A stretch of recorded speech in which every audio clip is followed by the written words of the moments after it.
பரிசுத்தமுள்ள பிதாவை உம்மை ஸ்தோத்திரிக்கிறோம், துதிக்கிறோம் ராஜா. தேவாதி தேவனே உமக்கு நன்றி செலுத்துகிறோம். சர்வ வல்லமையுள்ள கர்த்தாவே, ஆண்டவரே உம்முடைய வார்த்தைக்காக ஆண்டவரை ஜெபிக்கிறோம். ஆண்டவரே உம்முடைய வார்த்தையை நீர் எங்களுக்கு பகிர்ந்து தரும்படியாக கேட்கிறோம் ராஜா. ஆண்டவரே உம்முடைய வார்த்தையிலே ஆண்டவரை நாங்கள் வளரவும் உம்முடைய வார்த்தைக்கு கீழ்ப்படுகிற ஒரு உள்ளத்தை நீர் எங்களுக்கு கட்டளையிட்டு தரும்படியாக ஜெபிக்கிறோம் ராஜா. ஆண்டவரே இந்த வார்த்தையில் இருக்கிற வெளிப்படுத்தல்களை நாங்கள் விளங்கி கொள்கிறதுக்கும் அதன்படி வாழவும் நீர் எங்களுக்கு கற்றுத்தரும்படியாக ஜெபிக்கிறோம். பரிசுத்த ஆவியானவருடைய வழிநடத்தலோடு கூட ஆண்டவரே இந்த காரியங்களுக்குள்ளாக நாங்கள் கடந்து செல்ல நீர் எங்களுக்கு கிருபை செய்கிறாங்க. நான் அல்ல, என்னுடைய சுயம் அல்ல, நீர் பேச வேண்டும் என்று சொல்லி ஜெபிக்கிறேன். இயேசுவின் நாமத்தில் ஜெபம் பண்ணி நிற்கிற பிதாவே, ஆமென், ஆமென்.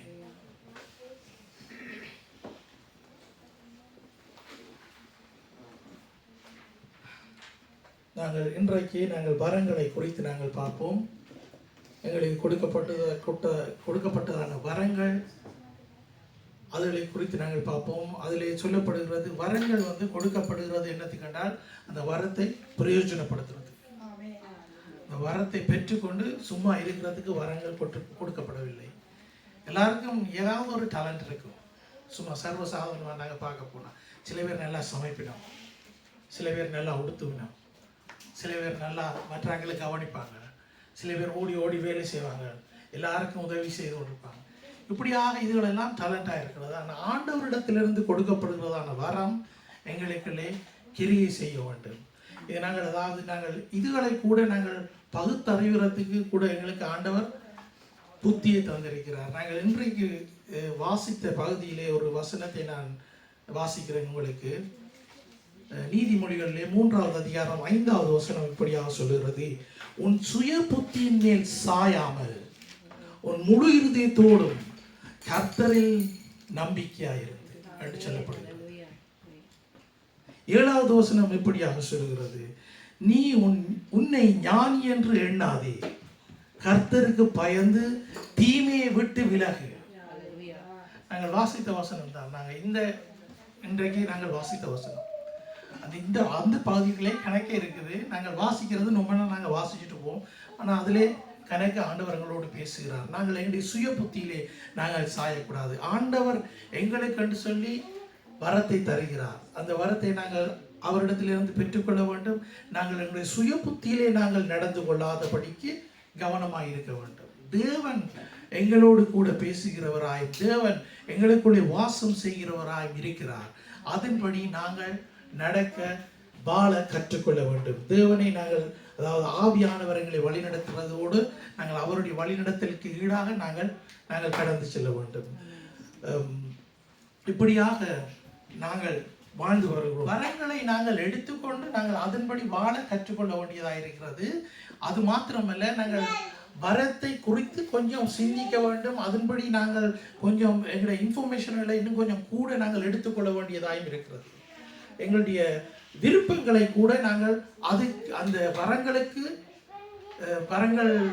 பக்கம் எங்களை திருப்ப வேண்டியதாக இருக்கிறது. அப்படி சொல்லலாம். நாங்கள் வரங்களை குறித்து நாங்கள் பார்ப்போமா என்றால் 1 கொரிந்தியரிலே 12வது அதிகாரத்திலே நாங்கள் வரங்களை குறித்து பார்க்கலாம்.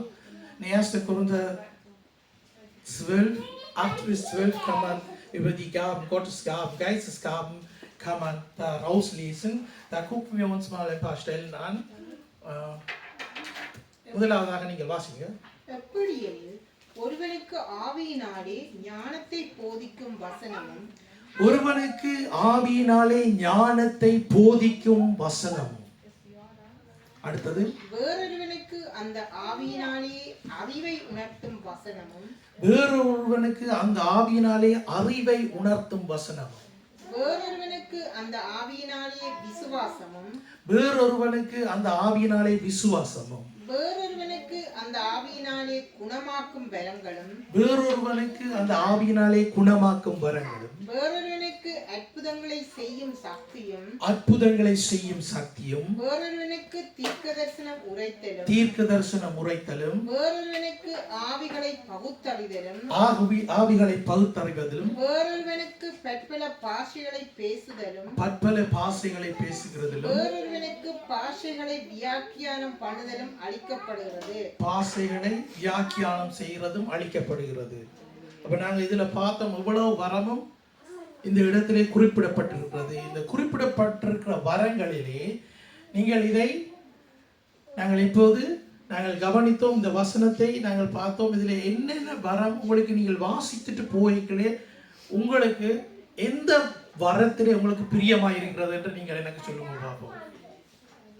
யார் அது நீங்கள் தொடங்க. உங்களுக்கு பகுத்தறிகிற வரம், குணமாக்கும் வரம், ஞானம். சிஸ்டர் நீங்க சொல்லுங்க. ஷாரோனியா ஓகே. சிஸ்டர் நீங்க சொல்லுங்க. ஓகே. சத்யா ஓகே. அது எல்லாருக்குமே கொடுக்கப்பட்டது.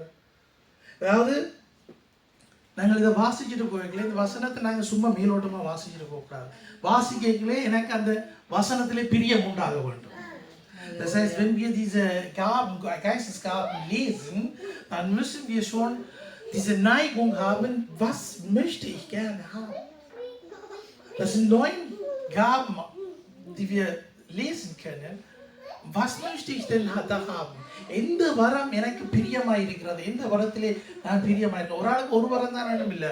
ஒரு ஆளுக்கு சில வேளையில் 1, 2, 3 வரமும் வேலை செய்யலாம், சில வேளையில் 4 வரமும் வேலை செய்யலாம், அவருடைய விருப்பத்தின்படி. அப்போ எங்களுடைய விருப்பம் அந்த வரத்தின் மேலே வருகிறது தப்பான காரியம் என்று அல்ல, அது ஒரு நல்ல காரியம். அதன்படி நாங்கள் என்ன செய்ய வேண்டும் என்றால் எங்களுடைய விருப்பங்களை நாங்கள் ஆயத்தப்படுத்தி இந்த வரங்களை குறித்து நாங்கள் இன்னும் கொஞ்சம் டீப்பாக நாங்கள் கொஞ்சம் சிந்திக்க வேண்டும். நாங்கள் கொஞ்சம் அந்த அதாவது சொல்லப்பட்ட அந்த வார்த்தைகளை நீங்கள் வீட்டை போய் கூட இந்த சொல்லப்பட்ட இந்த இவ்வளவு வார்த்தைகளை நீங்கள் எழுதி கூட நீங்கள் ஒரு கொஞ்சம் உங்களை ஆயத்தப்படுத்தி கொள்ளலாம். நான் பிள்ளைகளுக்கு படிப்பிக்கல இதே பகுதியை நான் படிப்பிச்சேன். அது இப்போ ஒரு 1.5 வருஷத்துக்கு முதல் அவைகளுக்கு நான் படிப்பிக்கல சொன்னேன், உங்களுக்கு விருப்பமான ஒரு 3 வரத்தை நீங்கள் சூஸ் பண்ணுங்கன்னு சொல்லி. அந்த 3 வரத்தையும் அவர்கள் சூஸ் பண்ணிட்டு அவர்களுக்கு சொன்ன இந்த 3 வரத்துக்காகவும் நீங்கள் இரவும் பகலும் ஜெபிக்க வேண்டும். சில உடல் மறந்துட்டு பார்க்கும் என்னோட வரங்களோட கிரியை செய்யலை. ஸோ அந்த 3 வராச்சு அப்படி சொல்லக்கூடாது. பிள்ளைகள் உண்மையாகவே வேதத்திலே அவர்கள் பிரியமாக இருக்கிறார்கள். அந்த படிப்புகளை நான் ஆயத்தப்படுத்தி அவர்களோடு அந்த படிப்புகளை நான் படிப்பிக்கும் போது அவர்கள் பிரியப்பட்டு அதில் செய்கிறார்கள். அதில் உண்மையாக நல்ல அவர்களை நாங்கள் உற்சாகப்படுத்த வேண்டும். அதில் அதாவது அந்த 3 வரத்தையும் அவர்கள் எழுதி இந்த 3 வரத்துக்காகவும் அவர்கள் ப்ரே பண்ண வேண்டும் என்று சொல்லியிருந்தேன். இது நாங்கள் செய்ய வேண்டிய ஒரு பகுதி. எங்களுக்கு ஆண்டவர் வரங்களை கொடுத்திருக்கிறார். அவருடைய வார்த்தையிலே நாங்கள் விசுவாசம் வைப்போமா இருந்தால் நாங்கள் இந்த வரங்களை எங்களுடைய ஒரு பேப்பர் சின்ன பேப்பரில் கூட நாங்கள் எழுதி போட்டு இந்த வரம் எனக்கு வேணும் என்று சொல்லி நான் ஜெபிக்கிற நேரத்தில் நான் ஜெபித்து அந்த வரத்தை பெற்றுக்கொள்ளாம பெற்றுக்கொண்டேன் என்ற உறுதி எங்களுக்கு வரும். எப்போ எங்களுக்கு ஆண்டவர் எங்களுக்கு உணர்த்துவார். இல்லாட்டி வேறு யாரும் சொல்லுவாங்க உனக்குள்ள இந்த வரம் கிரியை செய்யுது. ஆண்டவர் அப்படியான ஒரு வழியை அமைத்திருக்கிறார். அப்ப நாங்க என்ன செய்யணும்டா இந்த வரத்தை நாங்கள் பெற்றுக்கொண்டு அதன்படி நாங்கள் வாழ வேண்டும். அதுக்கு பிறகு நாங்கள் என்ன செய்யணும்னா அந்த வரங்கள் எங்களுக்குள்ளாக கிரியை செய்ய வேண்டும். இதில் சொல்லப்பட இல்லை இந்த வசனத்தில் எப்படி எனில் பாஸ்டர்ஸ்மாருக்கும் ஊழியம் செய்கிற ஆட்களுக்கும் கொடுக்கப்பட்ட வரங்கள் என்று சொல்லப்பட இல்லை. ஆண்டவரை அறிந்த எல்லாருக்கும் கொடுக்கப்பட்ட இந்த வரம். நாங்கள் தான் எங்களுடைய ஸ்தானத்தை நாங்கள் உருவாக்கி கொள்கிறோம். நாங்கள் ஒரு விசுவாசியா நாங்கள் இருந்துட்டு போறோம். நாங்கள் ஊழியம் செய்ய எங்களுக்கு பயமா இருக்கு அப்படின்னு சொல்லி நாங்கள் நினைக்க கூடாது. நாங்கள் எங்களுக்கு இருக்கிறது காணும், எங்களுக்கு இருக்கிற வேலைகள் காணும், அதன்படி நாங்கள் வாழ்ந்துட்டு போறோம். ஒரு சண்டே கிறிஸ்டியன்ஸா நாங்கள் இருந்துட்டு போறோம். இல்லாட்டி நான் ஒரு சர்ச்சில் ஒரு மெம்பராக இருந்துட்டு போறேன், நான் ஒரு சின்ன சின்ன வேலைகளை செய்துட்டு போறேன் அப்படியாண்டு இல்லை, சின்ன சின்ன ஊழியங்களை செய்துட்டு போறேன் அப்படியாண்டு இல்லை. நாங்கள் தான் அதை சூஸ் பண்ணி கொடுக்கிறோம். ஆண்டவர் எல்லாருக்கும் வரத்தை கொடுக்கிறார். பட்சபாதம் இல்லாத ஆண்டவர் துன்மார்க்கனுக்கும் சன்மார்க்கனுக்கும் மழை பெய்யும். அப்படிதான் வசனம். ஆண்டவருடைய பிள்ளைகளா இருக்கிற நாங்கள் துன்மார்கள் பார்க்க நாங்கள் மேன்மைப்பட்டவராக இருக்கிறோம். அப்ப ஆண்டவர் எங்களுக்கு வரத்தை தந்திருக்கிறார். நாங்கள் வரத்தை பெற்றுக்கொள்ள வேண்டும். இருக்கிறத நாங்கள் எடுத்துக்கொள்ள வேண்டியது அது எங்களுடைய பகுதி. நாங்கள் தான் கையை நீட்டி நாங்கள் பெற்றுக்கொள்ள வேண்டும். ஆண்டவர் எங்களுக்கு தரைக்குள்ள நாங்கள் எங்களுடைய கையை எப்படி கட்டி கொண்டு நிற்போமா இருந்தா அந்த பயபக்தியோடு கூட நாங்கள் அப்படியே நின்றுடுவோம். அந்த பயபக்தியோடு கூட நாங்கள் அப்படியே இருந்துடுவோம். நாங்கள் ஒரு பிரயோஜனமான ஒரு ஆண்டவருக்கு ஒரு பிரயோஜனமான ஒரு பாத்திரமாக நாங்கள் மாற வேண்டும். ஆண்டவருக்கு பிரயோஜனத்துக்கு இந்த கொடுக்கப்படுகிற வரங்களை நாங்கள் பெற்றுக்கொண்டு நாங்கள் ஊழியத்துக்குள்ளே காலடி எடுத்து வைப்போமா இருந்தால் நாங்கள் அது எங்களுடைய பெருமைக்காக நாங்கள் செய்கிறதல்ல, தேவனுடைய நாமம் மகிமைப்படுகிறதுக்காக பயன்படுத்துகிற இந்த வரங்கள் எங்களுக்குள்ளே கிரியை செய்கிறது. அதன்படி நாங்கள் மற்றவர்களை ஆண்டவரிடத்திலே வழி நடத்துறதுக்கு நாங்கள் ஒரு வழியாக ஒரு பாத்திரமாக அமைக்கப்படுகிறோம். இது தேவனுடைய சித்தம். சுவிசேஷம் சொல்லுகிறது எல்லாரும் தான் சொல்ல வேண்டும். ஆனா முதலாவது சொல்லப்படுகிறது என்ன? எப்படி எனில் ஒருவனுக்கு ஆவியிலே ஞானத்தை போதிக்கும் வசனமும். ஆவியிலே ஞானத்தை போதிக்கும் வசனம். என்னுடைய சொந்த புத்தியில நான் சாயக்கூடாது. என்னுடைய சொந்த புத்தியில நான் சாயக்கூடாது. தேவன் கொடுக்கிற ஞானத்தை தான். நான் பைபிள் ஸ்கூல்ல இங்கே ஜீசஸ் ஹவுஸில் நான் டிஎன்எஸ் படிக்கல. எங்களுக்கு ஒரு காரியத்தை அவர் ஆக்ஷனாக செய்திருந்தார்கள். என்னென்றால் ஆண்டவரத்தில் அதாவது ஜாக்கோபு புஸ்தகத்திலே 1வது அதிகாரத்திலே 17வது வசனம் சொல்லுகிறது எல்லாம் ஆண்டவரிடத்திலிருந்து வருகிறது.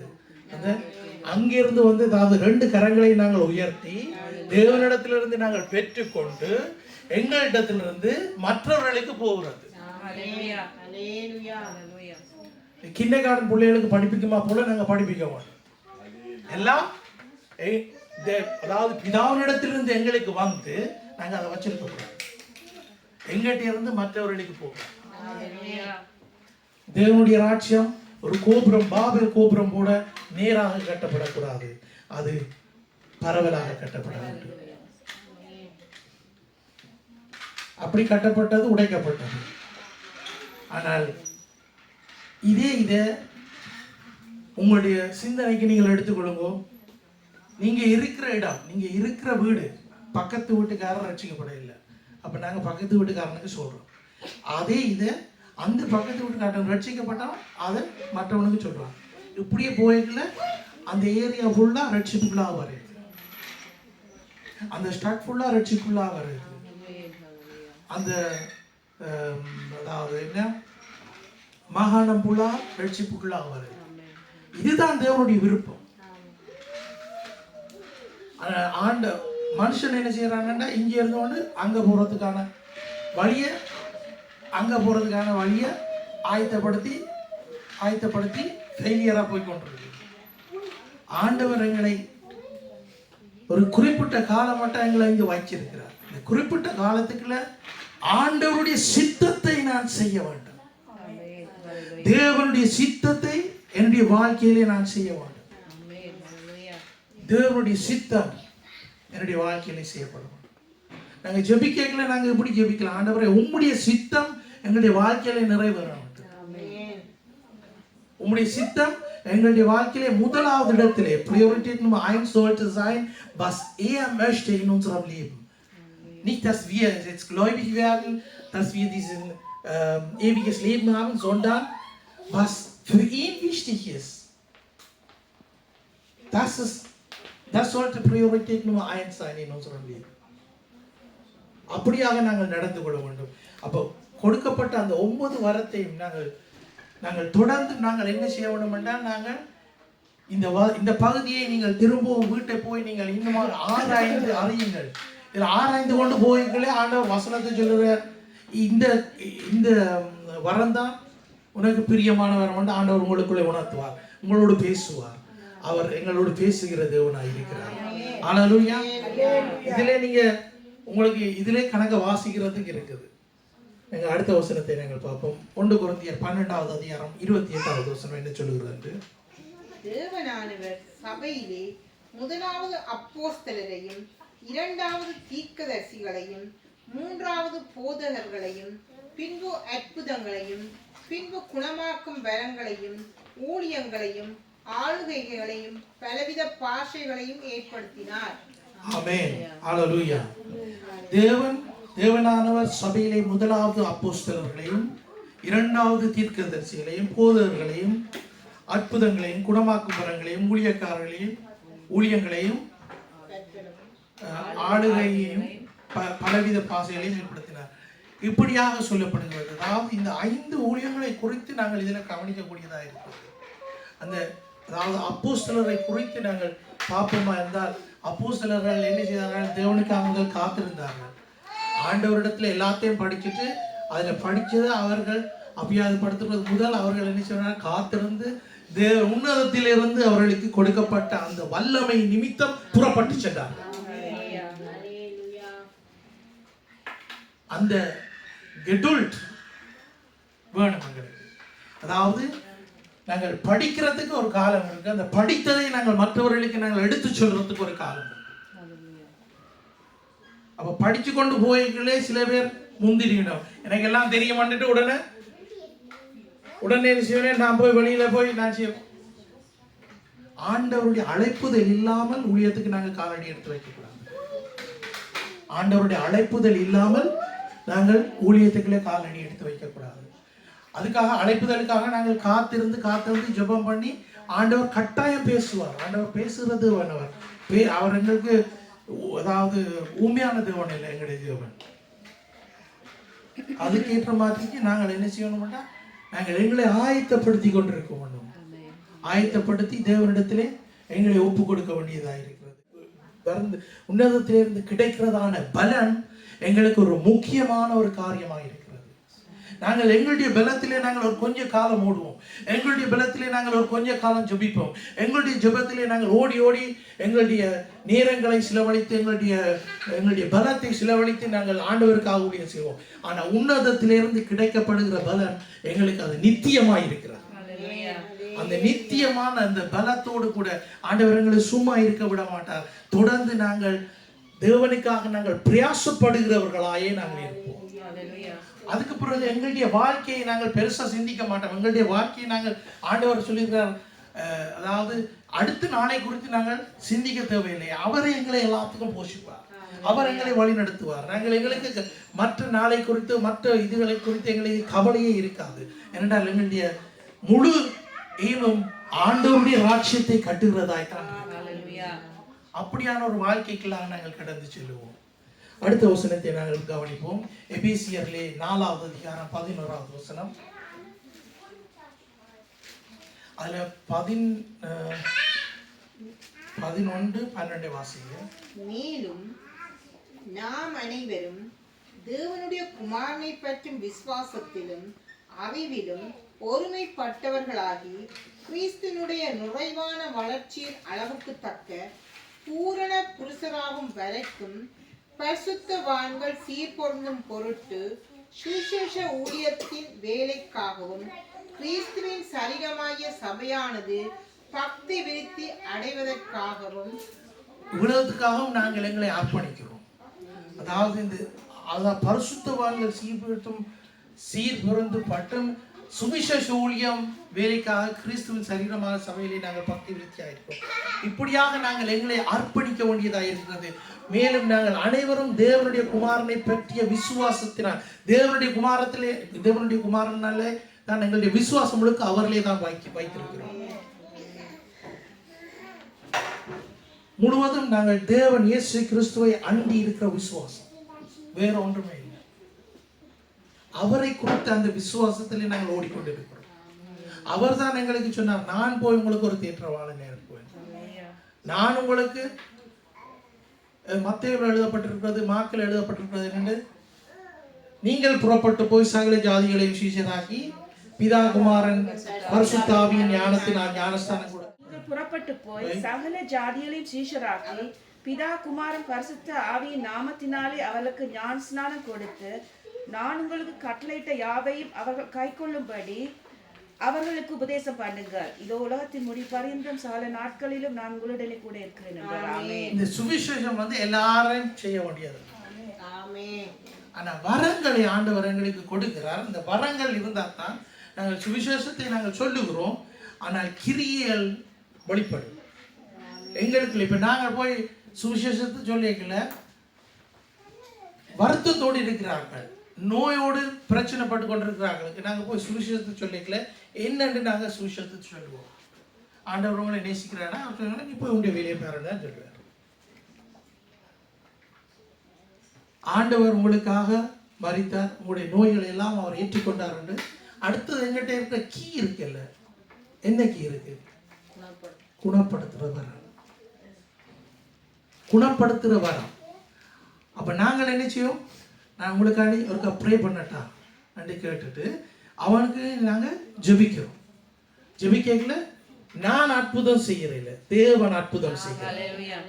அவர் கதவுகளை திறக்கிறார், அவர் கட்டுக்களை உடைக்கிறார். பாவ சங்கிலிகளிலே கட்டப்பட்டிருக்கிற மக்களை அவர் விடுதலை செய்கிறார். நான் ஜெபிக்கிறேன், என்னுடைய விசுவாசத்தினால் நான் ஜெபிக்கிறேன். ஆண்டவர் தந்த வரத்தினாலே அவர்களை விடுதலை செய்கிறேன். தேவனிடத்திற்கு மகிமையை செலுத்து. நான் இப்படி ஒருக்கா செய்து 2ஆம் தடவை செய்து வர வர எனக்கு கொஞ்சம் துணியும் வந்துடும். நான் ஜெபிச்சா ஆண்டவர் செய்வார். அவ்வளவுக்கு நாங்க இறங்கி வந்துடுவோம். இதுதான் எங்களுக்கு அந்த ஸ்டார்ட் தான் எங்களுக்கு கொஞ்சம் கஷ்டமா இருக்கு. ஸ்டார்ட்ல எங்களுக்கு கொஞ்சம் டவுட்டா இருக்கு. நாங்க மட்டம் தட்டி கொள்றோம். என்னன்னு சொல்லுங்க பாப்போம். நான் பரிசுத்தம் இல்லை, நான் இன்னும் ஆயத்தம் இல்லை, எனக்குள்ள கிரியை செய்யறது வரங்கள், எனக்குள்ள கிரியை செய்யறதுக்கு நான் இன்னும் ஆயத்தம் இல்லை, நான் இன்னும் கூட ஜெபிக்கணும். நல்லது நல்லது, ஆனா நாங்க ட்ரை பண்ணுவோம். தச்சில சொல்ற ஒரு பழமொழி என்னடா, நீந்த தெரியாத ஆக்களுக்கு குளிர் தண்ணிக்குள்ள கொண்டு எரிஞ்சு விடுவாங்க, எப்படியாவது அவன் நீந்தி வெளியில வந்துடுவான். அதே மாதிரி தான் நாங்க வரங்கள் கிரியை செய்யறதுக்கு நாங்க என்ன செய்யணும்னா நாங்க ட்ரை பண்ணுவோம். ட்ரை பண்ணுவோம். ஆண்டவர்ல நாங்க விசுவாசத்தை வச்சு எங்கட பெருமை இல்லை, எங்கட விசுவாசம் தான் பெரிய இருக்கணும். எங்களுடைய விசுவாசம் பெரியதா இருக்கணும். அந்த விசுவாசம் ஆண்டவர் குணப்படுத்த அவர் சொல்லிவினோம். நோயோடு இருக்கிறவர்கள் சொல்லிவினோம். என்ன இது எல்லாருக்கும் இப்படித்தானே. நாங்க போய் என்ன செய்யறோம், நாங்க அவையோடு சேர்ந்து நாங்களும் பாடுறது. எனக்கும் இப்படித்தான் வந்தது, எனக்கு தெரியும் இன்னொரு அவருக்கும் இப்படித்தான் வந்தது, அவற்றை காலம் இப்படித்தான் போனது, அவற்றை ஐக்கியம் இப்படித்தான் போனது. நாங்கள் அவரோட சேர்ந்து நாங்களும் அவைகளுக்கு நல்லா நெருப்புக்குள்ள மண்ணெண்ணியை ஊத்துமா போட்டு நாங்களும் நின்று பாடுறது. அப்படி செய்யக்கூடாது. நாங்க விசுவாசத்தின் பிள்ளைகள். நாங்க விசுவாசமான வார்த்தைகளை கதைக்க வேண்டும். விசுவாசமான வார்த்தைகளை சொல்லி அவர்களை உற்சாகப்படுத்த வேண்டும். அவர்களிடத்து சொல்ல வேண்டும். உங்களுக்கு தெரிய வேண்டிய வசனம் உங்களுக்கு எல்லாருக்கும் தெரியும். அவ்வளவுக்கு நீங்க வசனத்துல நீங்க உறுதி அளிக்கிறீங்க. எசாயா 53:5 அந்த வசனம் உங்களுக்கு நல்லா பாடும். அப்ப 6வது நோய் என்று சொன்னா உங்களுக்கு உடனே எல்லாம் அடிக்கணும். எசாயா 53:5 உடனே சொல்லணும். நீங்க அவைகளுக்கு சொல்லாட்டீங்க, நீங்க உங்களோட மனதுக்கு சொல்லணும். மனதுக்கு சொல்லி உங்களை உறுதிப்படுத்தி கொண்டு அவைகளுக்கு உறுதிப்படுத்தணும். ஆண்டவர் செய்வார். நீங்க யோசிக்காதீங்க, ஆண்டவர் பெரிய காரியம் செய்வார். அற்புதம் எங்களுடைய தேவன் அற்புதம் செய்கிறார். அவர் அன்னைக்கு தான் அற்புதம் செய்யல, இன்றைக்கும் அற்புதம் செய்கிறார். எல்லாரும் நாங்க கரங்களை உயர்த்தி அல்லேலூயா. தேவன் அற்புதத்தின் தேவன். அந்த அற்புத தேவன் எங்களுக்குள்ளே வாசம் செய்கிறார். எங்களை கொண்டு அவர் பெரிய காரியங்களை செய்வார். நாங்கள் தேவனுடைய ராஜ்யத்தை கட்டுவோம். ஹalleluya. நாங்கள் ஆண்டவர் தந்த ஆயுதங்களை நான் உங்களுக்கு இன்னொரு நான் இதை ஆயத்தப்படுத்தி கொண்டிருக்கேன். எனக்கு இன்னொரு படம் ஒன்று எனக்கு கொடுக்கப்பட்டது. அதுல என்னன்னா, வீடு கட்டுறவர்கள் எல்லாரும் வந்திருக்கிறார். 5 பேர் வீடு கட்டுறதுக்கு வந்திருக்கிறார். 5 பேருடைய கையிலையும் சுத்தியல்கள் காணப்படுகிறது. சரியா? அந்த 5 பேரும் சுத்தியலை வச்சுக்கொண்டு வீடு கட்டுறதுக்கு படிக்கிறார். 5 பேரும் நின்று ஒரே வேலையை பார்த்தா வீடு கட்டப்படுமா? ஒரு ஆள் கல் எடுக்கணும், ஒரு ஆள் சீமெந்த குழைக்கணும், ஒரு ஆள் போய் மரங்களை எடுத்துட்டு வரணும், அதுக்கேற்ற மாதிரி ஒரு ஃப்ரேமை போடணும்.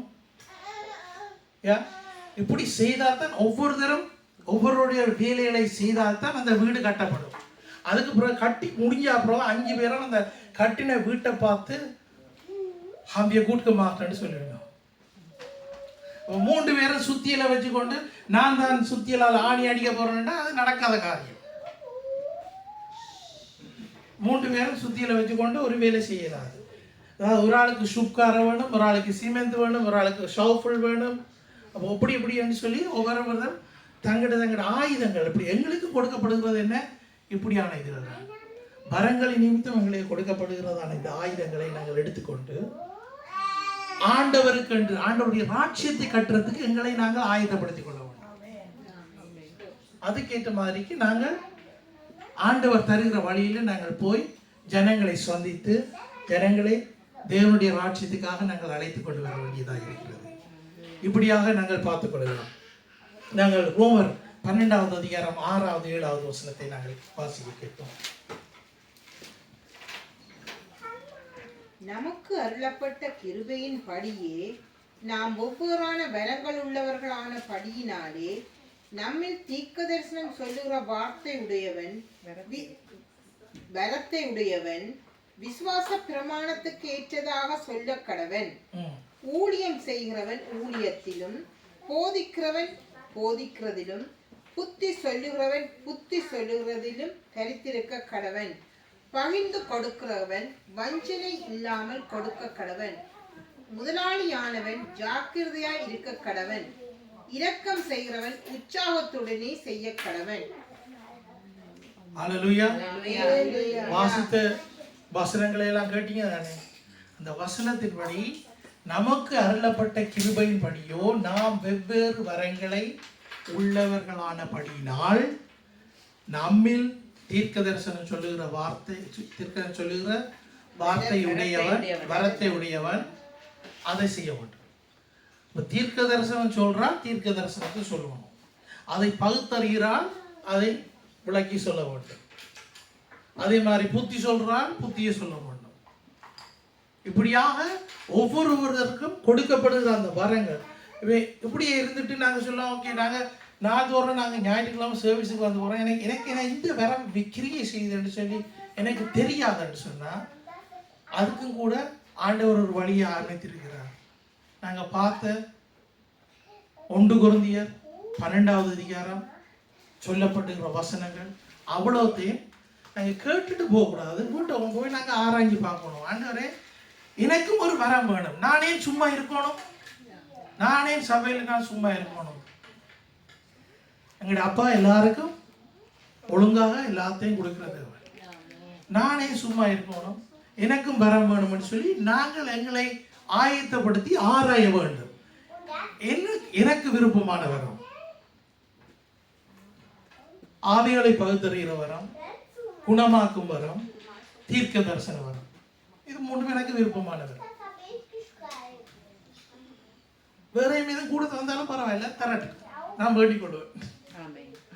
அதுக்கேற்ற மாதிரிக்கு நாங்கள் எங்களை ஆயத்தப்படுத்துவோம். அப்போ நாங்கள் செபிக்கல என்ன செய்யணும்னா இந்த வரங்களுக்காக நாங்கள் ஆண்டவரிடத்துல செபிக்கணும். எங்கேயாவது ரோட்டில் போய்க்கல யாராவது வந்து இப்படி கதைக்கிறீங்களா எனக்கு சுகம் இல்லை, அதில் உடனே பேட் பண்ணுறதுக்கு நான் ஆயத்தமாக இருக்கேன். தீர்க்க தரிசன வரங்களை குறித்து அதுக்கேற்ற மாதிரிக்கு ஆண்டவர் இதெல்லாம் ஆண்டவர் சொன்ன காரியங்கள் தான் நடக்கிறது. இதே மாதிரி தான் அப்போஸ்தலர் கூட சீஷர்கள் கூட இப்படியாகத்தான் அவர்கள் படிப்படியாக அவர்கள் செய்தார்கள். பேதுரு செய்த அற்புதங்கள் உங்களுக்கு தெரியும், பவுல் செய்த அற்புதங்கள் உங்களுக்கு தெரியும். அவர்கள் செய்த அற்புதங்கள் தான் நாங்களும் செய்ய போறோம். எல்லாம் அதே சேம் தான், ஒரே ஆவி, வரங்கள் வித்தியாசம். என்ன வரம் உங்களுக்கு வேண்டும்னு சொல்லி இப்போ உங்களுக்கு அடுத்த கிழமை டெஸ்ட் வச்சு உங்களுக்கு என்ன வரம் விருப்பம்னு சொல்லி நீங்கள் 3 வரத்தை எழுதிட்டு வரவங்க, இல்லாட்டி 2 வரம் 1 வரம் மட்டும் போகிறாங்க. நீங்கள் வந்து அதுக்காக ஜெபிங்க, அதுக்காக காத்துருங்க.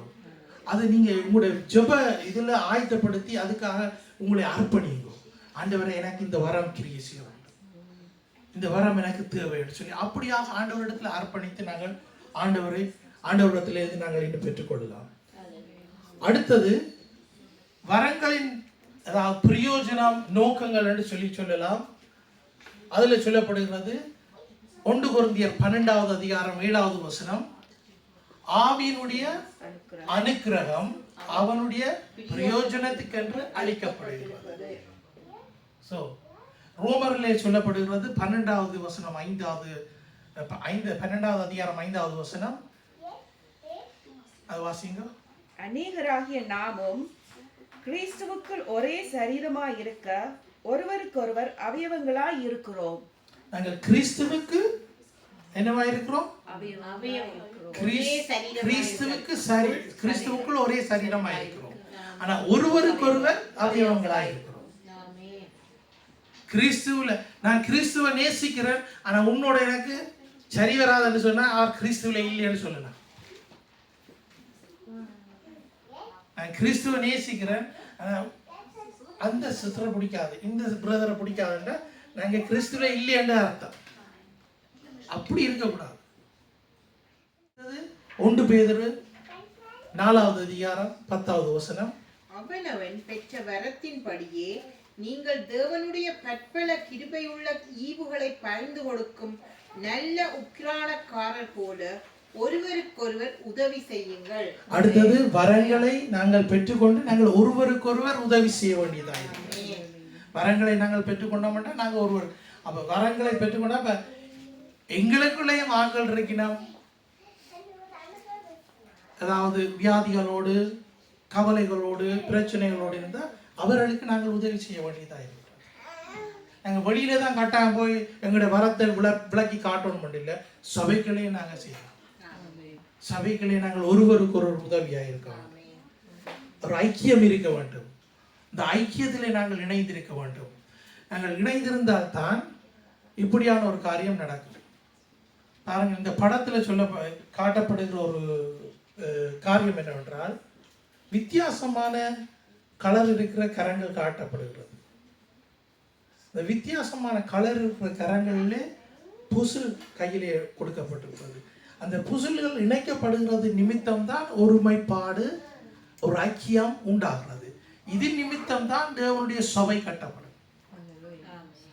நாங்கள் சபையில இருந்து கொண்டு மற்ற சபைக்காரங்களுக்கு பிடிக்காதுன்னு சொல்லக்கூடாது. நாங்கள் கர்த்தருக்குள்ள அவங்க என்ன செய்தாலும் எப்படி இருந்தாலும் நாங்கள் அவர்களை நேசிக்கத்தான் வேணும். அவர்களை நாங்கள் நேசிக்கத்தான் வேணும். இதே வசனங்களை தான் நாங்கள் தமிழ்ல பார்த்தோம். இதே வசனங்களை தான் இதுல கொடுக்கப்படுற எல்லாரும் பார்த்தோம்னா இது என்ன சும்மா ஒரு புதுசுல வச்சிருக்காங்க கையிலன்னு பார்க்காம, ஆனா எத்தனை கலர் உள்ள கரங்கள் அந்த இடத்துல கொடுக்கப்படுகிறது. அப்ப ஆப்பிரிக்கன்காரங்களுக்கு வெள்ளையாக்களை பிடிக்காம, வெள்ளையாக்களுக்கு ஆப்பிரிக்கன்காரங்களுக்கு பிடிக்காம அப்படி போகக்கூடாது. நாங்களும் போய் பெரிய கலரில் தான், எங்களுக்கு சும்மா ஒரு நடத்தரமான ஒரு கலர் இருக்குது. எங்களையும் பிடிக்காத ஆக்களும் இருக்கணும் தான். ஆனா எல்லாரும் இயேசு கிறிஸ்துவினுடைய இரத்தத்தினாலே கழுவப்பட்ட பிள்ளைகளாக இருக்கிறார்கள். அவர்கள் சேர்ந்து ஒவ்வொரு பகுதியிலும் ஒவ்வொரு நாட்டுக்காரனும் ஒவ்வொரு இனத்தவரும் தேவனுடைய ராஜ்யத்தை கட்டுகிறார்கள். தேவன் வருகிற போது தன்னுடைய சபையை தன்னோடு கூட சேர்த்துக் கொள்கிறார். அதுக்கு ஏற்ற மாதிரி நாங்கள் எங்களை ஆயத்தப்படுத்திக்கிறோம். இப்ப நாங்க இந்த நல்ல மெசேஜை கேட்டுட்டு நாங்க இப்படியே போய் மூடி வைக்காம இன்னைக்கு போய் ஒரு எடுத்து ஒரு 10 நிமிஷம் 5 நிமிஷம் ஒரு 15 நிமிஷமோ இந்த 12வது 1 கொரிந்தியர் 12வது அதிகாரத்தில் சொல்லப்பட்டிருக்கிற வரங்களை குறித்து நாங்கள் கொஞ்சம் தியானிச்சு அந்த வரங்கள் எங்களுக்குள்ளே கிரியை செய்யறதுக்கு எங்களை நாங்கள் அர்ப்பணிப்போம். வருகிற நாட்களிலே ஆண்டவர் பெரிய காரியங்களை செய்வார் உங்களை கொண்டு. ஆமென். நீ விசுவாசித்தால் தேவனுடைய மகிமையை காண்பாய் என்று வசனம் சொல்கிறது. நாங்கள் விசுவாசிக்க வேண்டும். ஆண்டவருடைய வரங்கள் எனக்குள்ளே கிரியை செய்யும். ஆண்டவருடைய வரங்கள் எனக்குள்ளே கிரியை செய்யும். நான் விசுவாசித்து ஒரு பயமும் இருக்கக்கூடாது. ஏனென்றால் உலகத்தில் இருக்கிறவர்களும் எங்களில் இருப்பவர் பெரியவராயிருக்கிறார். பெரிய காரியங்களை செய்வோம். நாங்கள் எழுந்து ஜெபம் செய்வோம். தேவன் தந்த வார்த்தைகளுக்காக நாங்கள் ஜெபம் செய்வோம். எல்லாரும் வாய்களை திறந்து ஜெபியுங்கள். எல்லாரும் வாய்களை திறந்து ஜெபியுங்கள். பரிசுத்தமுள்ள பிதாவே, உம்மை ஸ்தோத்திரிக்கிறோம், துதிக்கிறோம் ராஜா. தேவனே, உமக்கு நன்றி செலுத்துகிறோம். சர்வ வல்லவரே, உம்முடைய வார்த்தைக்காக நன்றி செலுத்துகிறோம். ஆண்டவரே உம்முடைய வார்த்தையை தந்து நீர் எங்களை பலப்படுத்தி ஆண்டவரே எங்களை வழிநடத்தி வருகிறதுக்காக உமக்கு நன்றி செலுத்துகிறோம் ராஜா. ஆண்டவரே உம்முடைய வார்த்தையிலிருந்து நாங்கள் கற்றுக்கொண்டதை ஆண்டவரை மறந்து விடாதபடிக்கு ஆண்டவரை தொடர்ந்தும் ஆண்டவரை அவைகளை எங்களுடைய வாழ்க்கையிலே ஆண்டவரை நடத்தி கொள்ள அத்தியாயப்படுத்த நீர் கிருபை செய்யும்படியாக ஜெபிக்கிறோம். கர்த்தாவே நீர் எங்களை ஆண்டவரை இன்னும் பெரிய காரியங்களை எங்களை கொண்டு செய்ய போவதற்காக நன்றி செலுத்துகிறோம்.